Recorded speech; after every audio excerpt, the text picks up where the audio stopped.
1988 میں ضیاء کی وفات کے بعد جب پاکستان میں انتخابی سیاست واپس آئی تو JUIF نے آئندہ دہائیوں میں حکومتیں بنانے میں اہم کردار ادا کیا۔ 1988، 1993 اور 2008 میں انہوں نے پاکستان پیپلز پارٹی کی وفاق میں مخلوط حکومت بنانے میں مدد کی۔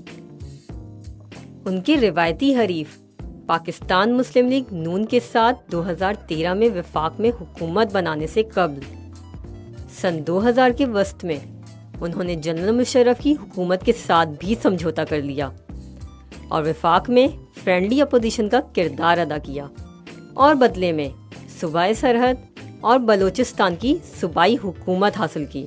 JUIF 1988 سے 2018 تک 3 دہائیوں میں بلوچستان کی حکومت کا حصہ رہی۔